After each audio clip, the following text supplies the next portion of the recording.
Hello everyone, and welcome back to Dr. Hollowed.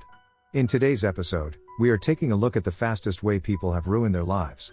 Don't forget to like, share, and subscribe.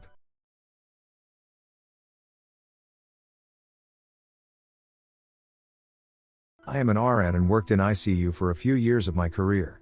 I took care of an 18-year-old kid who had just graduated high school. He had won a full-ride basketball scholarship, and apparently was an overall great kid with a really bright future. The night of graduation, he and his buddies partied it up and did heroin. Apparently this kid had never messed with drugs before and had no idea what he was doing. He massively overdosed, and had an heart attack, with subsequent brain damage from vomit blocking his airway and no oxygen to the brain. His buddies brought him to the hospital in the wee hours when they realized something was wrong, but by then it was too late. I was taking care of him on the ventilator/life support and his doctor had just pronounced him brain dead. Soon after, his parents arrived at the hospital and walked in. After absorbing the initial shock of seeing their son in that condition, the dad asked the doctor in a very controlled manner, "So what are we looking at rehab-wise? Weeks, months, years?" The doctor stared across the patient's bed and locked eyes with me for a very intense moment before he turned to the dad and said, "He is brain dead. I am recommending we take him off life support." The boy's mother let out this jagged scream from the depths of her soul. She fell onto her husband, and they both collapsed to the floor. Never have I ever witnessed someone's soul shatter right before me like I did those parents. Don't do drugs, kids. Okay, my serious response: I've seen a lot of things in my day, so it's difficult to choose just one, but I'll go with my first BF who was 4.5 years older than me when I was 15 to 17. You can do that math. He lived in my town, went to tech school, worked at a restaurant, and probably sold a little weed on the side. When finances didn't work out, he moved back to his hometown. He was out one night, I'd later learn, cheating, but also driving under the influence and tried to pass on the left on a 2-lane road. He hit a Jeep head-on in a Nissan 240. The passenger was a 20-year-old mother of an 18-year-old son and she passed away from head injuries. He had major leg trauma and was in ICU for several weeks. He never mentions a passenger to me. He's released to his parents' house and we continue taking on the phone. I'm still in high school and one night before I was leaving for an event, I came downstairs to my dad, mom, and stepdad all sitting together, which was super weird. They were very quiet. No one spoke but my dad. He handed me a newspaper article about the crash. As I read it and cried, my dad cried and said that could have been you, and he took in breath like he'd never breathe again. I sobbed. I'd only seen my father cry twice. I was always hurt, betrayed, felt guilty, survivor's remorse, and a long list of feelings I can't explain at 42, that I felt at 17. I went to my event. I came home and crawled into bed. I called the exp the next day and tried to give him a chance to be honest. "Is there anything you haven't told me yet about the crash?" He said no. I paused and said, "Who was, insert name of victim?" Silence on the other end. Then a steam of excuses. Jay saw him maybe 6 months later for the last time ever. He pleaded out to a year in jail. I went through a pretty significant depression and dreamt about the woman even though there was no picture. Years later I saw a picture and that's who I dreamt about. Now there's an adult man who lived an entire life without his mom because this guy was a selfishly asshole. And he's out free, ironically working as an alcoholic rep. It's stunning. I'm okay, but he ruined a lot of lives with one bad choice. Don't drink and drive. Kinda national news now, but I went to school with a kid who just murdered his GF on senior trip right after graduating high school. Apparently a few months prior they broke up because he hit her at a party in front of all their friends. He was trying to get back with her and they went on senior trip together to Myrtle Beach. I played football and wrestled with him and I'm fairly sure he takes steroids and it came out that he had a major coke problem. The friends go out to a club, all under 21, and she is feeling sick and wants to leave early, so the two go back to the house. Other friends arrive later to the front door and bedroom being locked and the group had to climb through the window to get in. Once inside he comes busting out of the room with a stab wound screaming that his GF won't wake up. Came to find out that some other guys were texting her and he strangled her to death. Think he was on coke and had alcohol in his system, and when he came to his senses he realized what he had done and tried to kill himself. The friends tried to perform CPR but at that point she was already cold. Both kids were from my school in a small town, so it's been hitting our community pretty hard. Opioids. Pill addiction, how it started I believe, ruined my Tia and her kids' lives. During the addiction she had a boyfriend who beat her youngest so hard he blacked out. He was 11 or 12 at the time. She got over the addiction and her kids seemed to forgive her, I don't know how. She was never there for them, and my eldest cousin was lucky enough to escape with my Nana when she was in middle school, I believe. I'm glad she did. She probably would have been raped by one of my Tia's boyfriends otherwise. It's wild how my family just pretends like it never happened. I really just can't grasp how her kids don't fucking hate her. Side note, the abusive boyfriend was a religious Mormon who went crazy after his wife came out as lesbian, left him, and took her daughter to live with her and her new partner in San Francisco, San Diego?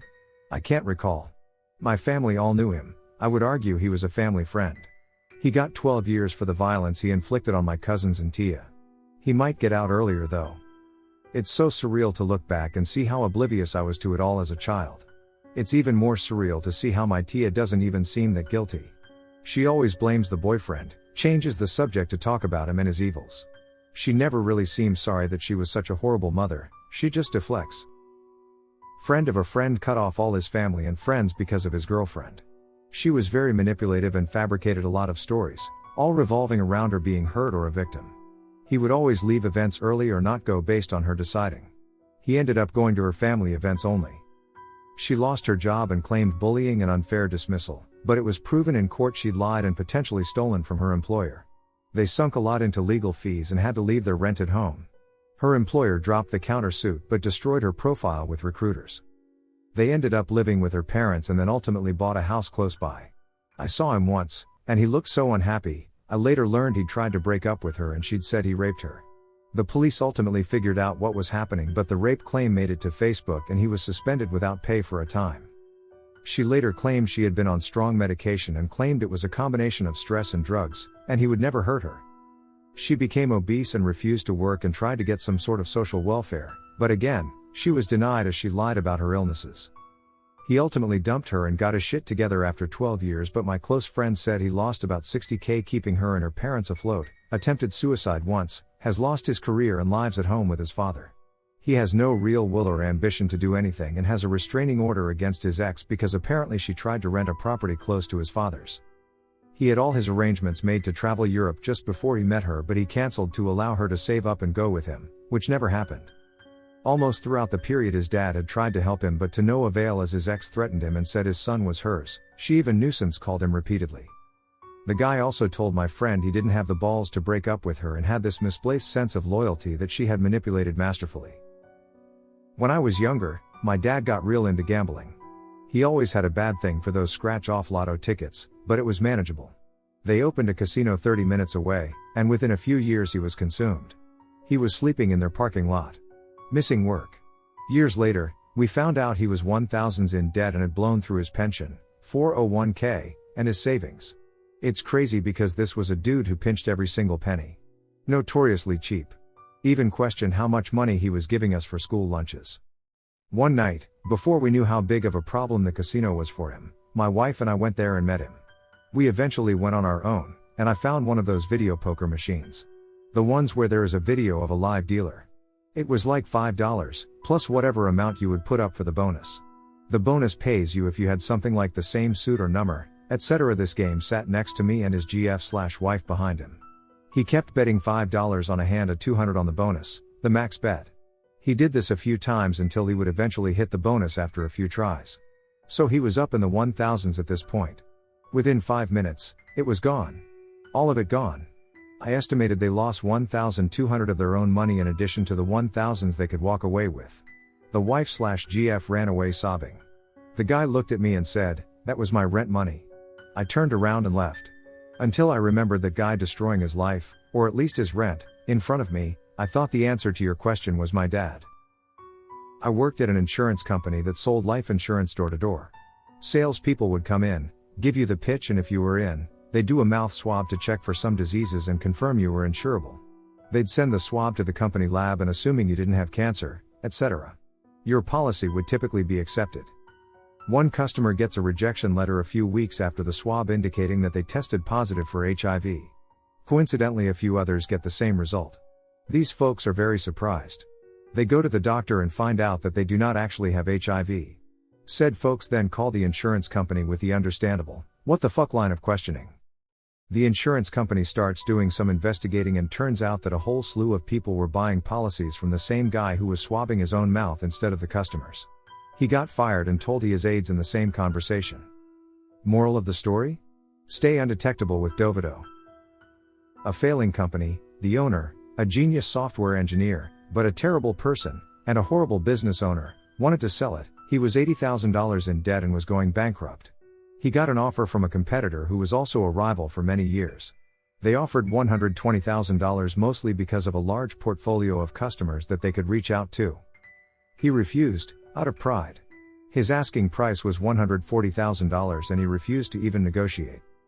3 months later, nobody else made an offer.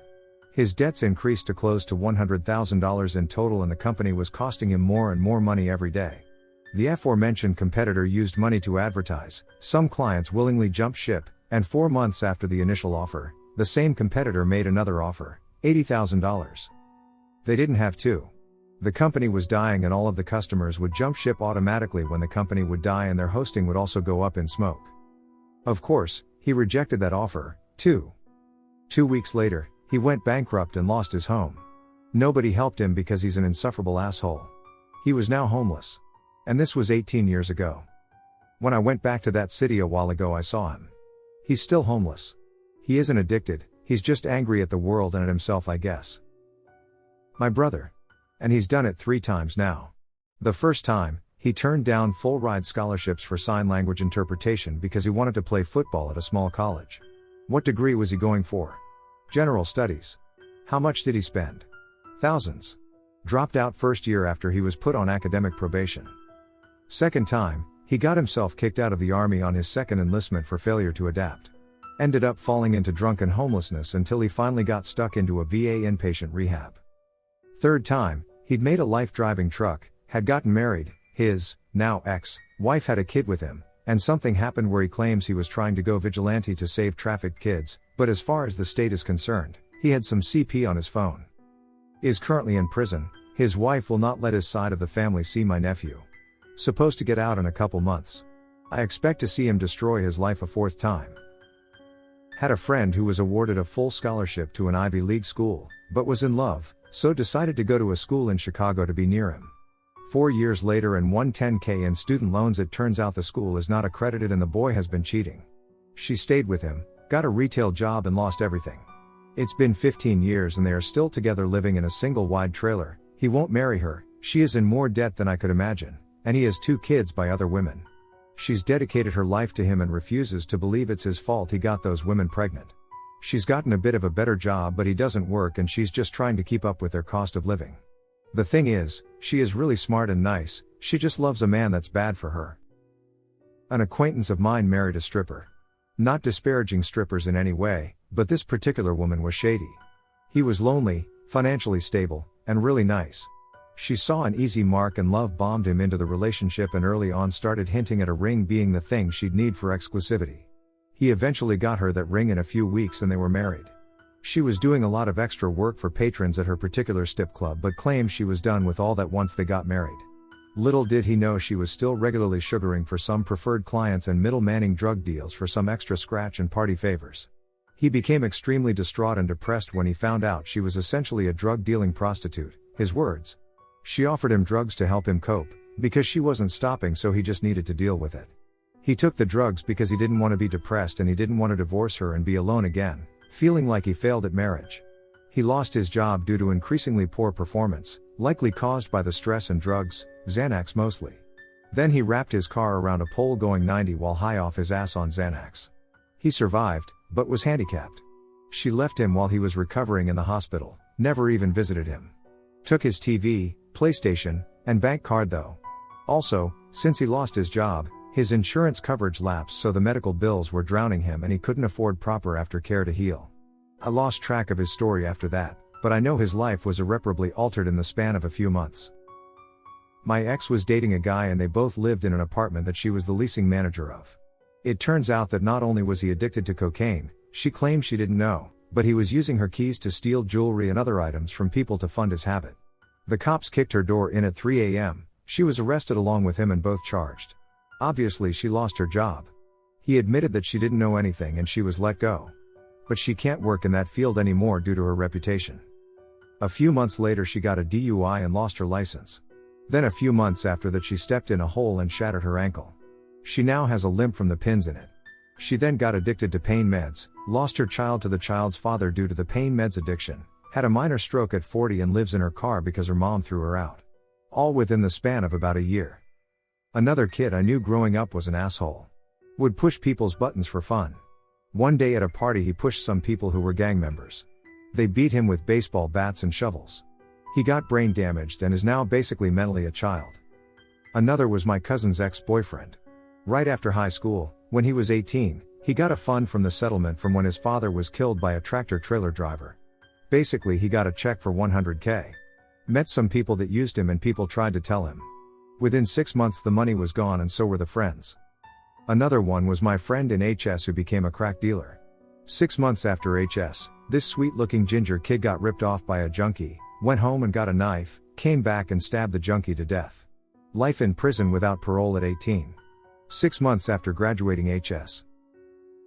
There's this Mexican actor that was on the passenger seat of a vehicle that his brother-in-law was driving back on 2019 in Miami. They got into a road rage type of altercation with a 63-year-old man. After apparently everything was settled, this actor got out of the vehicle and punched the elderly man on the face and then got on the vehicle again and left. The man fell backwards as a result and suffered brain trauma that killed him 4 days later. Since the whole incident was caught on camera, this actor was quickly arrested and charged, at first with assault, but then with manslaughter.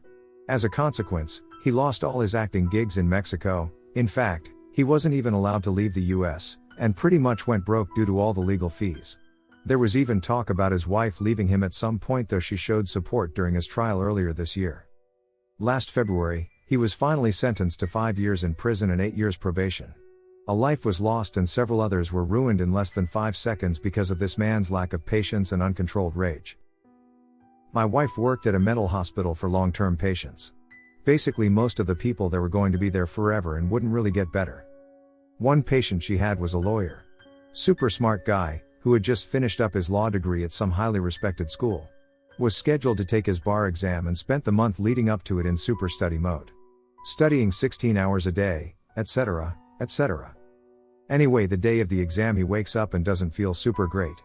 Manned up and went to the exam anyway. Crushed it. Passed with flying colors, etc., etc. Went back home and his roommate offered to take him to the doctor because he didn't look good. Guy said he was just exhausted from all the weeks of studying and just needed a good long sleep. Self-medicated with sleeping pills and went to bed. Ending up spiking a huge fever that basically cooked his brain while he was in bed. Has permanent brain damage that resulted in severe schizophrenia, and he constantly hears multiple voices that speak to him and tell him what to do. Not violent in any way, but he can't focus at all because of all the voices constantly talking to him. The staff basically have to herd him around where he needs to go all the time because he literally can't tell the difference between real people talking to him and the voices in his head. 20-something-year-old guy with bright future whose life was ruined just because he didn't go to the doctor when he had a fever. Choosing the wrong partner. A friend of mine married his love and they had a daughter. But soon that woman found someone better, so she accused him of a variety of things ranging from beating her to sexually assault. Of course the new guy backed that up. So yeah, he lost his job, his house, his daughter and his wife, even though this seems to be better for him in the end. A lot of his friends abandoned him too, but I know him long enough to know that he would never do that, and she made that up. She didn't have any proof other than the new guy stating that he saw it. Because of this the judge didn't plead him guilty but said he couldn't visit his daughter till she turns 18 as a precautionary measure. This didn't matter to other people though because they heard something about him beating his wife, so it must be true. Or so I'd. Almost a decade ago, a young man in the city I grew up in started behaving erratically over the course of a few weeks. Nobody in his life intervened, or recognized that something was deeply wrong.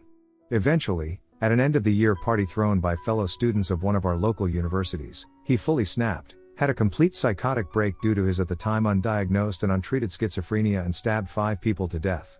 I never met him personally, but I knew some of the friends/family of one of the victims.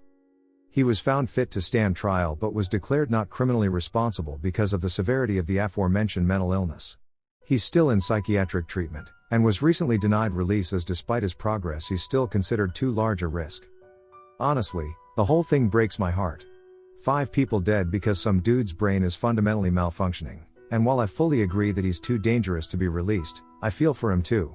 Almost 10 years gone, and he did nothing wrong besides being born with a tragically severe mental illness. It's just so damn sad all around.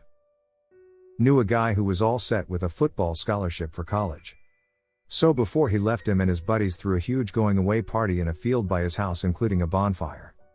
It starts to get out of hand and alerts the cops, who start to show up to arrest people. He, his GF, and a buddy of his try to escape in his truck and end up hitting a stump and crashing into his barbed wire fence. None of them were wearing seatbelts.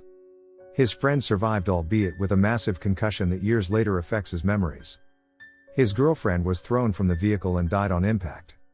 He wound up tangled in the barbed wire, and an infection developed in one of his legs that led to it having to be amputated. He went from a bright-eyed 17-year-old heading to college to a guy struggling to adjust to life without a leg, while spending a year and a half in prison for drunk driving and accidental homicide or something like that. For almost 2 decades after that, he was really into drinking and drugs and just generally destroying himself, until finally his GF's mom visited him and convinced him to get on the road to recovery by pointing out his GF would have never wanted him to do this to himself. He's been sober for years, has a steady job, a wife and 2 kids, but you can look into his eyes and still catch that haunted look.